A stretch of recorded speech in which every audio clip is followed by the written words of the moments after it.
I was a little bit disappointed that I didn't meet her that day because every room I was going, she already left. So by the time she started to talk, then I had to go to my chair. So I was front row. So I decided to throw her a shower cap at the end, and she was dancing with it. I was like, my God, security could do something to me. But I was like, I'm going to do it. I don't care. From Six Story, I'm your producer, Diana Hong, and you're listening to Rev Up Your Potential with Hilda Gann, the show where we talk with entrepreneurs in Toronto about the stories behind their success and the lessons they've learned along the way. And now your host, Hilda Gann. Hilda Gann, Rev Up Your Potential. And I'm excited today. I have Zuly Matallana, and she is the creator of the TIARA shower cap back here. And I'm dying to hear her story and her journey. She comes from Colombia and she came to Canada and she's grown this TIARA shower cap business from here. So you're in for a treat. Welcome, Zuly. Thank you so much, Hilda. I'm really excited to join you. Being part of Ella, it was great. And now being together here, Ella connected us and now we're doing something else. I so admired your shower cap. I actually remember you from the Grow Your Biz days when your shower cap was a buzz and women were excited about that. So tell us a little bit about your business today. And then I want to take us back to before you started your company. So basically, TIARA right now, we're trying to grow. As every entrepreneur, every day we work, we meet people, we try to do new things, we submit our products in new opportunities, and maybe we'll do history. Yeah, definitely I'm changing the way women use shower caps. I created a reusable and sustainable one. And I think it's actually getting a lot of attention because of its patented shape and functionality. So I'm quite excited about how is it going. And to talk about my beginnings, I definitely didn't like shower caps. If we talk about the product itself, but if we go even back when I was in Colombia, I would never thought that I was going to reinvented the shower cap. I thought that the shower cap was actually reinvented. But sometimes we don't look at those things and we actually think that things are done. And probably one advice that I give everyone is like, maybe your idea is very unique and you could explore it and actually develop it. And that's what happened to me. So let's talk about the shower cap and then we can go back in time. What didn't you like about shower caps? And then why did you create this shower cap? So basically, I didn't like the functionality of shower caps. I explained that during Dragons Den. I really hated shower caps. And the shower caps I used left a red line in my forehead. I have a very special type of skin, very soft. So it lasted for over 1 hour. So people were actually looking at me and saying, what happened? What's going on? And I'm like, no, it's nothing. And it's my shower cap. And I'm like, oh my God. So I decided to put like a tennis band around and then put the shower cap in the shower. Like it was a whole process. And I was like, this is not possible. Like this cannot be happening to me. So I decided to go for the search of a shower cap, a good shower cap. And I never found it. I was like, come on, like it's impossible. Like doesn't exist. So I did an extensive research, and actually found out that a lot of women were in the same search for a product that actually we use every day, right? Like almost every day. You've got long hair, so how do you tuck it all up there too, right? So basically, I found a lot of issues with the shower cap. So basically, there was the uncomfortable pinching, the forehead creases. They were too small for my hair, right? And they actually allow water to come in, so water leaks. They didn't stay put. They smell bad after a few uses. Generally, it generated plastic waste. Every 3 months, I have to get rid of one and maybe look for another one because it didn't work, right? Like, so I was looking for something that was actually sustainable because of its short cycle. I thought, I need to have it at least for a year, right? Like if you pay $20, I was not paying the cheap ones because I really was against disposing it the next day. So in the end, I decided I have a business case and I went for it. I went to a company that helped me design it the best way possible. And we submitted that design for a patent. And I was actually granted with a patent. And I'm one of the 8% of women who get patents in this world. So that's amazing, right? Like you It actually is. from an idea, you just create something amazing. And patents take a long time. How long did it take you to actually It actually get it didn't take processed? long. It took me 1 year. I got a patent. Well, And that I mean, some people thought maybe you meant a week, but yeah, okay, a year. But it is. There's a commitment, right? You made a commitment that this but is. normally patents take 3 years, up to 3 years. I don't know right now with COVID how is the situation, but the patent worked really fast for me. So that was the sign that the business was feasible. And then the other sign was when I launched the product on Amazon and I saw the sales. So people were looking for that. And actually they keep buying shower caps. Like the possibility is huge. We're just at the beginning of this journey. I have sold 60,000 shower caps. We can sell around 70 million, right? In only United States, like just for house use. How So, long have you been at like the sales side of your business now?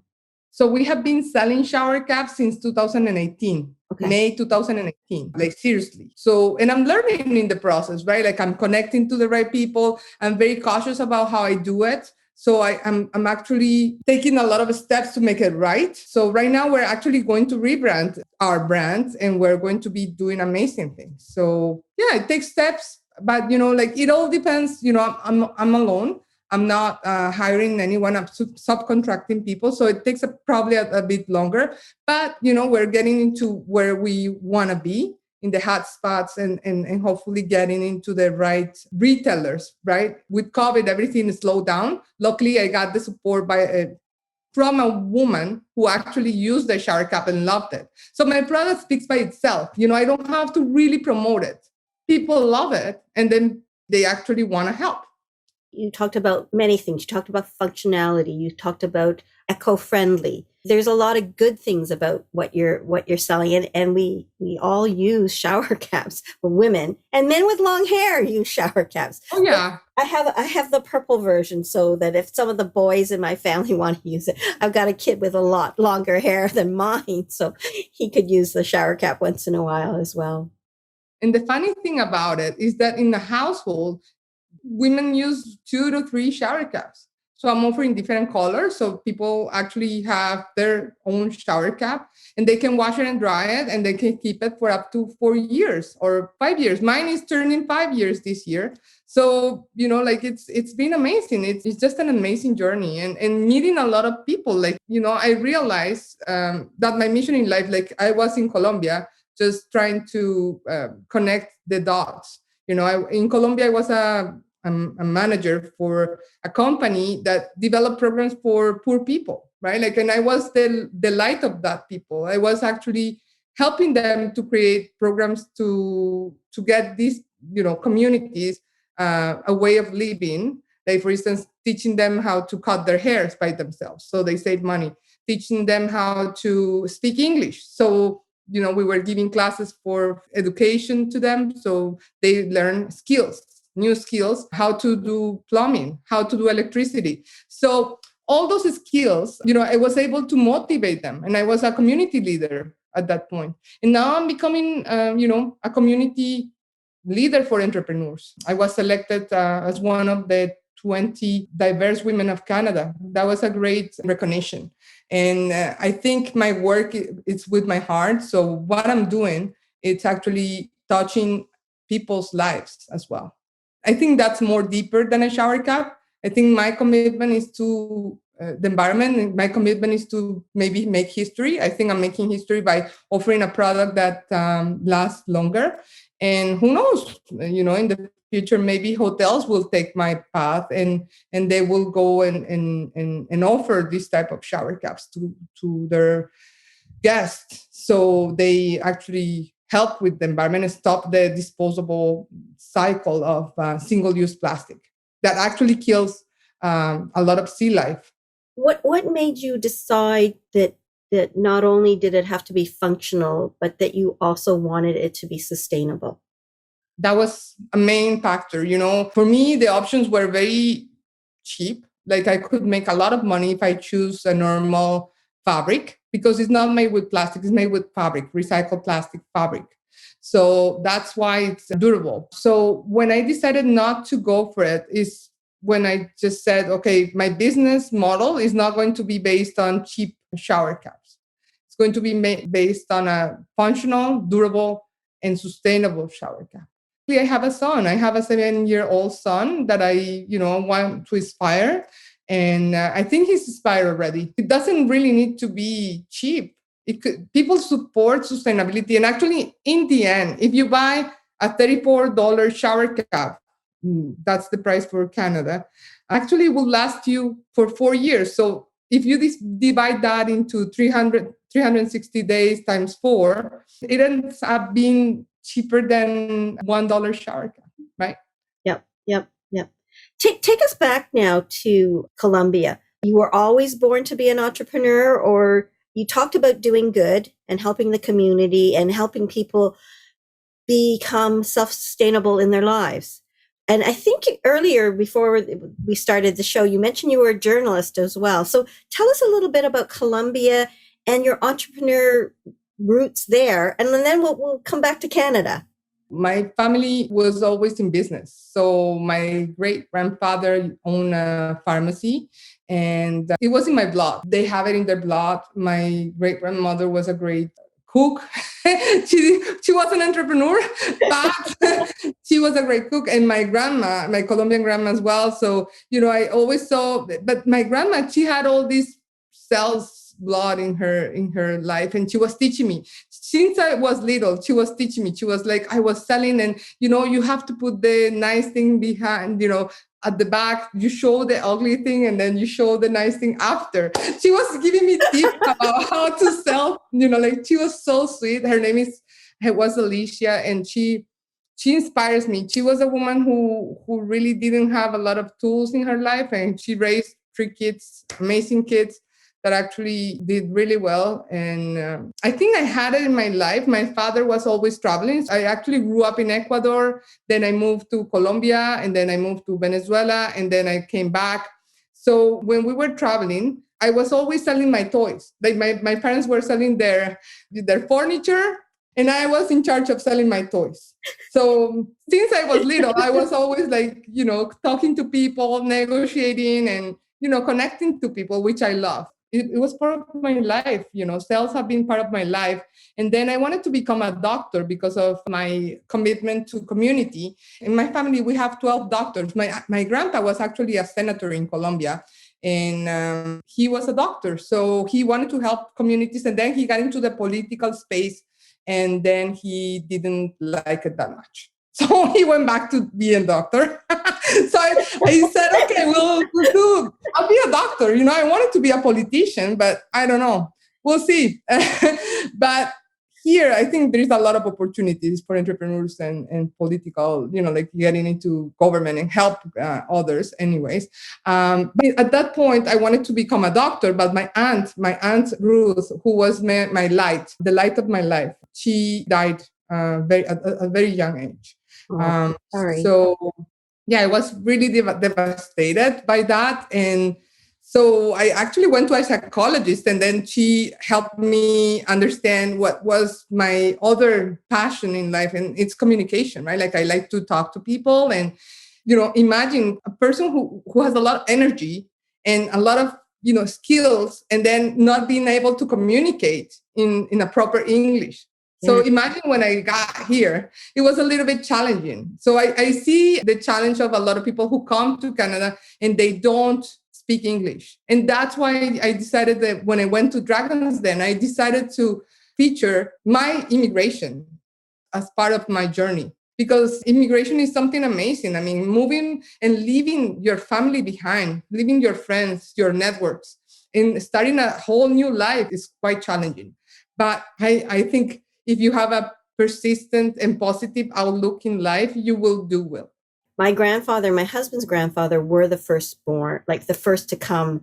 And I've always admired people to say, hey, let's pick up our lives and our children and family, and let's come to a country where we don't know the culture. Maybe that isn't even our first language, but we're going to come and we're going to make something of ourselves. And so, kudos to you, Zuly, for making that that leap across, from one country to another country. What made you decide to come?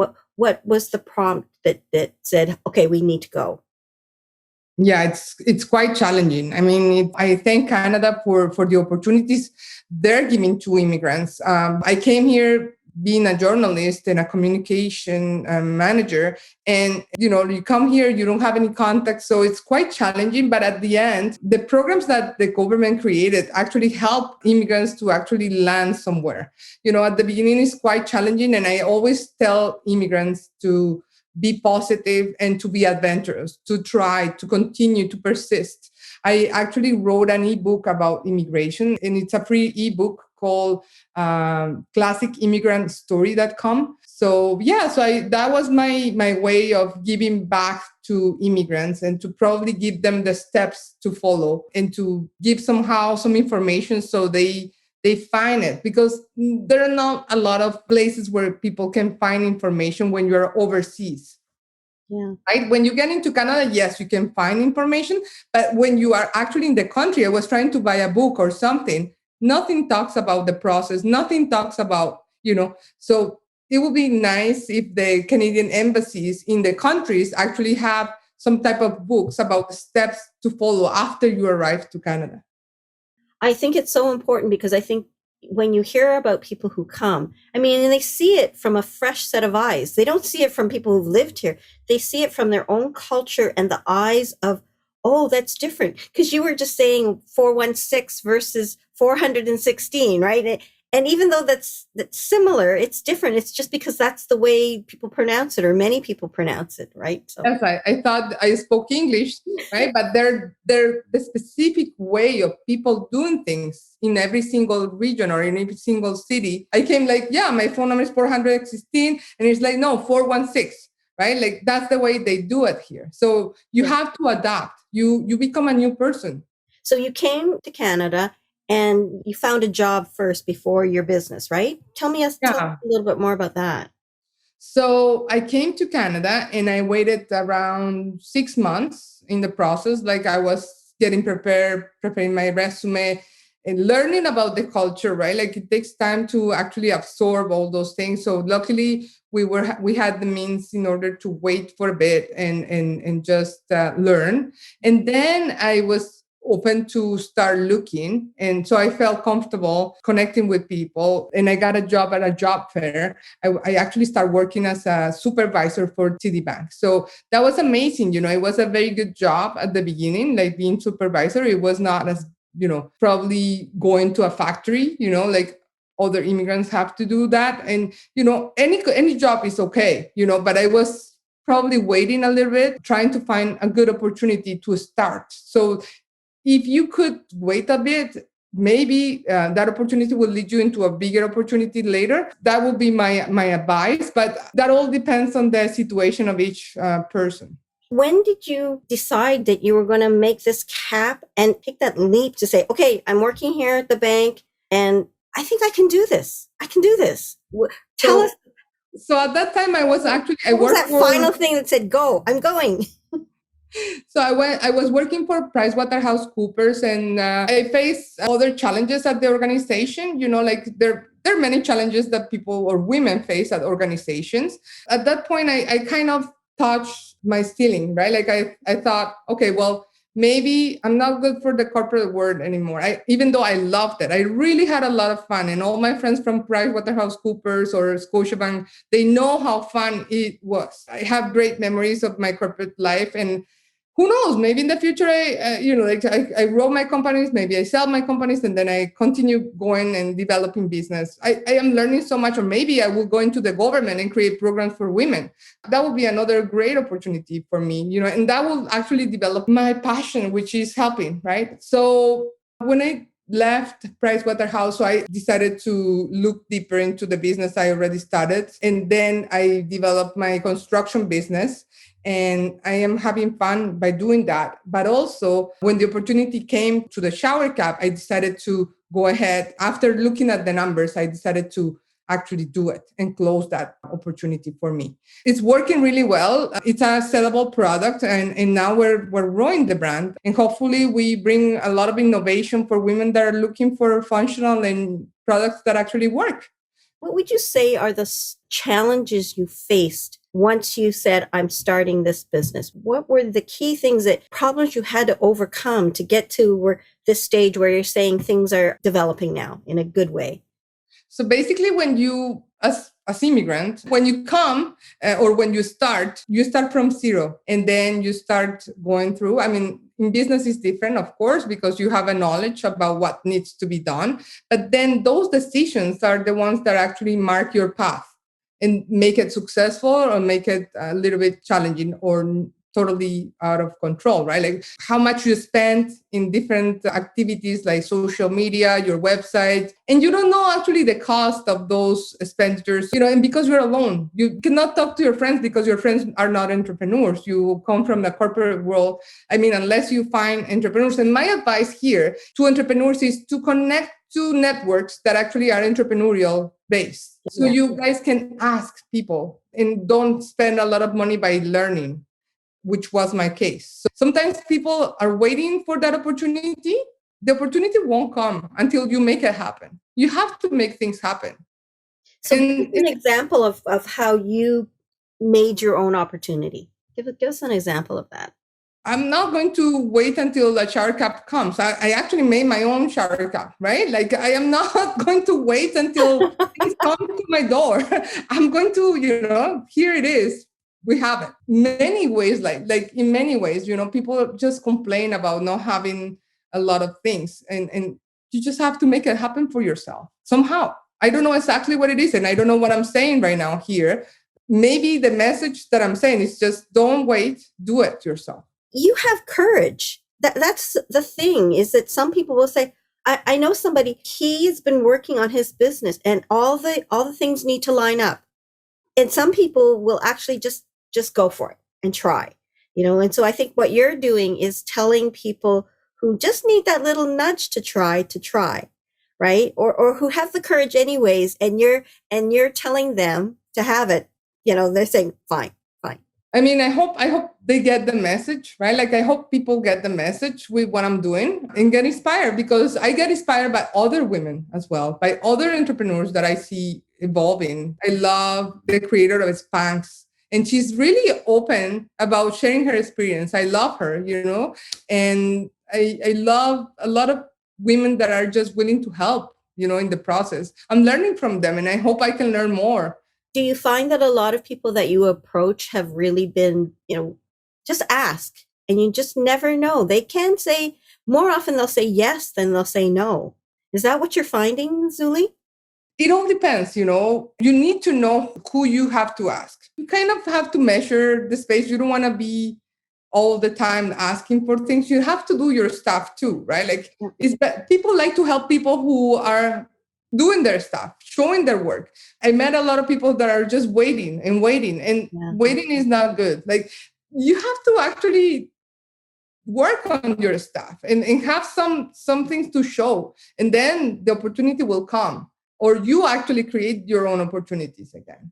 I kind of agree with you. I think that there are two types of people. Like you, I love to help people. That's my mission, is how can I help other people? But what I find is I want to help people who want to be helped.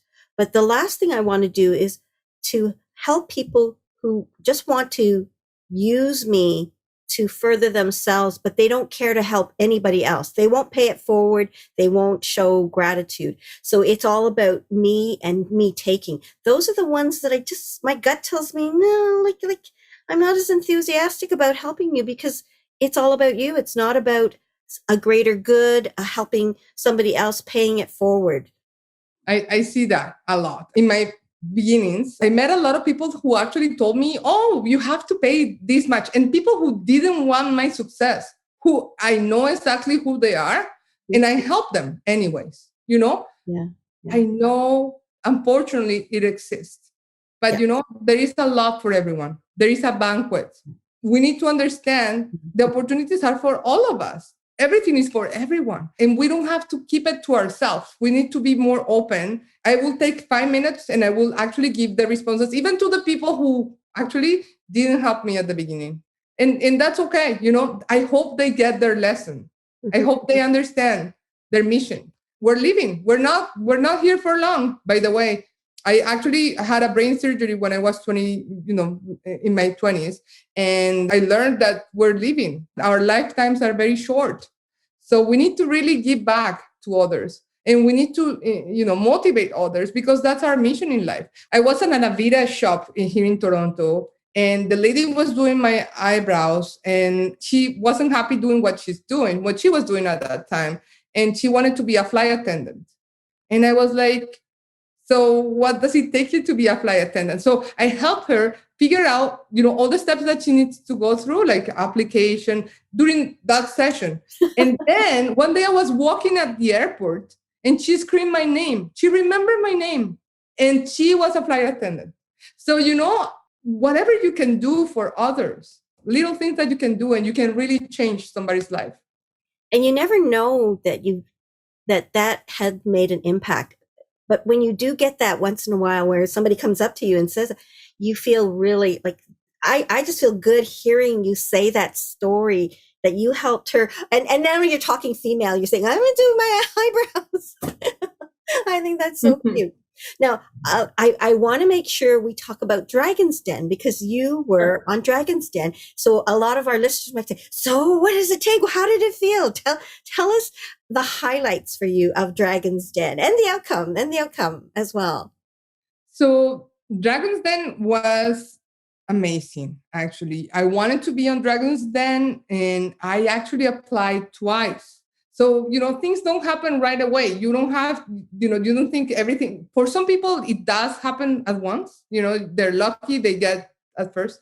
But then I wasn't disencouraged.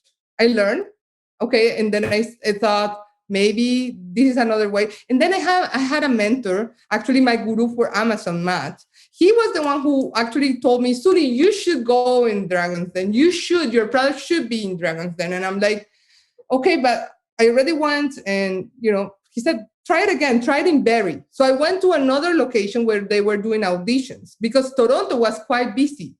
So I went to Barrie and I applied there. And the good luck that I had is that the lady who did the audition for me, she used Sharka. So I actually, not a lot of people, not all the women in the world use Sharka. We need to know this. Let's say 50% of them. So she was the one who actually took me to the next level. And then they gave me the opportunity to be in Dragon's Den. It was like a space that actually between other pitches. So my pitch wasn't like the it pitch. And in the end, it ended up being like the top pitch at the show, right? Like it was the last one, the one that they choose to close their episode. Yeah. So it was amazing. The experience was amazing. Everybody was so wonderful. For me, it was facing the fire. I was facing the fire. I really was. Like, I was putting my company to risk of being totally destroyed. I prepared myself. My mentors helped me to prepare in terms of numbers, in terms of everything I have to say there. I was prepared, but I was very nervous, of course, because things can turn bad in 1 second. And then your company is destroyed. Your idea is destroyed. It could be very, very, very harsh to your company, right? It's a big exposure. But I decided to see it because I wanted to have that big exposure for my product. And I was so lucky that Arlene remembered when I met her at a conference. She was doing a presentation, and I spoke to her. So she remembered, and she mentioned that day. And then the other dragons were so sweet. And Michelle, every time she can talk about the shower cap. She still uses the shower cap, by the way. She said she loves it. So I'm like, wow, Manjit, she offers mentorship. So she's great. I mean, they're young entrepreneurs like me, trying to do good. Unfortunately, these deals sometimes don't happen for a lot of entrepreneurs. I will say 95% of the time. Yeah. But in the end, I didn't want to give 30% of my company for $50,000, right? Right. So in the end, it worked out for everyone. They have their exposure. I did have my exposure, and we are connected. Somehow, maybe in the future, who knows? The future is just something that we all build. So I see a lot of good things in the future. Well, thanks for sharing the Dragon's Den experience, because I'm sure people are saying, so what does it take? How does it feel? I'm sure if I was listening, I'm thinking, if I was on, I don't know whether I would sleep for a week or not. I'd just be so nervous, right? It was amazing. I mean, and that showed me as well as a woman that I could be strong, that I did it. So it actually helps you, like to actually face tough things or do bigger stuff. Actually builds you, helps you to become stronger, and that helps all others to see your skills. I see you on LinkedIn a lot, and some of the success stories about good morning type shows that you're on. Can you share a little bit about some of those experiences, and how did Dragon's Den come first and then that exposure? Like, tell us a little bit about those opportunities to really get your brand out there. Yeah, so as I said, my product speaks by itself, and I was lucky enough to reach one woman in the United States that actually connected me to the team for Tori Johnson, which is the person who actually brings all these deals on TV, and they invited me to be part of their deals. Yes, I offer a discount, but at the same time, I have a great exposure of my product, and more women are using the shower cap that actually is reusable, and so we're stopping disposable shower caps to be bought, right? So that was great, and actually it was on national TV. They gave me, after a while, they gave me the opportunity for last May, for my birthday. They gave me the opportunity to speak on national TV in the States. So I was at the small business segment for The View, and I was explaining my product, and I was invited women to upgrade their shower caps, and it worked really well. A good call to action, right? Call to action. I think once you put your energy, and once you show your commitment, and once you show your grit, people are willing to help. They're willing to invest in you. They're willing to give you an opportunity. And you seize opportunities. Share with us a famous or a couple of famous people who have been given the opportunity to try your shower caps. So I spoke to Sarah Jessica Parker. You wouldn't imagine, such a big star, just such a humble soul. She was touching my feet. She was like, showing me her shoes. And she was like, the same way I was showing her my shower cap. We had the same passion. And it was amazing, like the connection between her and I. And I was very impressed about how sweet she is. I think meeting this level of people, shows that, the more high up you are, the humble you are, the more connection you get from them, because they really want to help you. They want to hear your story. They want to do something up for you. So yeah, Michelle Obama also impressed me a lot. I met Rachel Hollis. And you gave her one of your shower caps, right? Yes, I gave her. Yeah, I actually threw her a shower cap, but I didn't meet her at that time. I actually was in Montreal. I thought I was going to meet her, and I was a little bit disappointed that I didn't meet her that day, because every room I was going, she already left.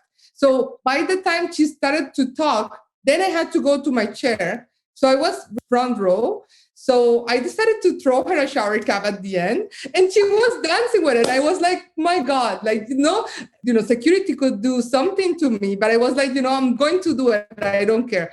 Sometimes situations can be scary, but do it. Maybe something good come out. Seize the opportunity, right? You told us, seize the opportunity, and you're giving us a great example of what you did to throw it to Michelle Obama. Yeah, cool. That was really great. It was an amazing surprise that she danced with it, and I'm sure she's using it.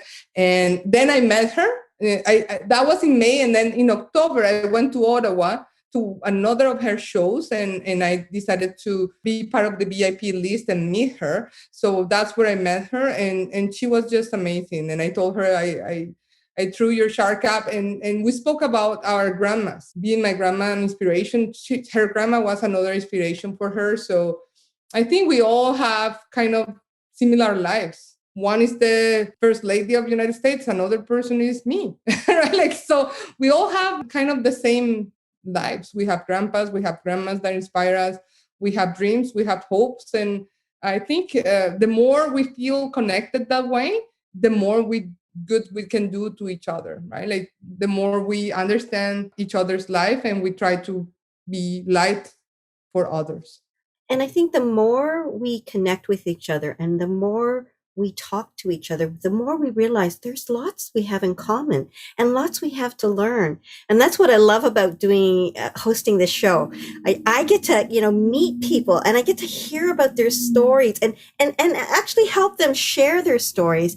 Because I think for entrepreneurs who love to learn through stories, it really resonates that you'll either learn something new, you learn something you don't want to do because of that experience, but you learn. And that's what I love about this. And I love the stories and the experiences you've shared with us today.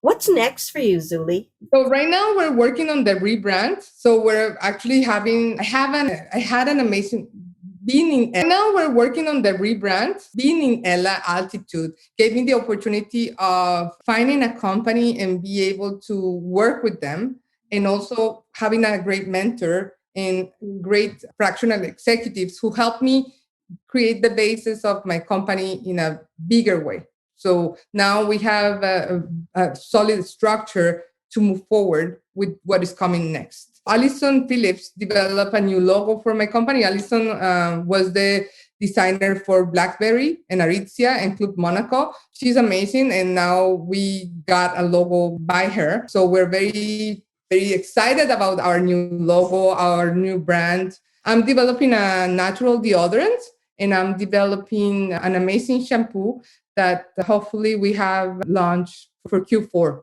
2021. So another set of new initiatives, learning curves to be had. Yes. You're just a bundle of energy. So Zuly, thank you for sharing what's up, what's been happening. How do people get a hold of you? So people can connect with me on LinkedIn, Shop My Tiara, my Instagram. So you learn more about my products. I think that's the best way to connect to us. Yeah, or send me a note, Zuly at Tiara Shower Cap or Zuly at shopmytiara.com. Thank you so much, Hilda. I had a lot of fun talking to you today. It's always a pleasure exchanging thoughts and ideas and really to talk about the stories and the journey that you've had. Thank you, Zuly, for coming on and allowing us to hear part of your journey. That's been really, really, really helpful. I'd like to not only thank you, but I'd like to thank my producers, Minwoo and Diana at Six Stories, and my own team, Jenny, and my other staff, for helping us get this today. To the listeners, thank you for being part of this. If you like us, follow us, subscribe, and check out some of the other interesting people. So again, Zuly, thank you very much for coming today. I'm really excited, Hilda. I'm very happy we did it, and I hope to meet you soon. Oh, yes. Post-COVID, we definitely need a drink or two together, right? Yes. And to all the entrepreneurs, keep going. And immigrants, stay positive. You are going to make it. I don't have any doubt. Thank you for those wise words of wisdom. Yeah, keep on trying, support each other, be there for each other, and stay positive. Thanks. Yes. Thanks so much for joining us in this episode. If you're new to RevUp Your Potential, please visit our website at www.revupyourpotential.ca. There you will find more podcast episodes, videos, and a growing collection of resources to help you rev up your potential. Thanks again for listening, and we'll see you next time.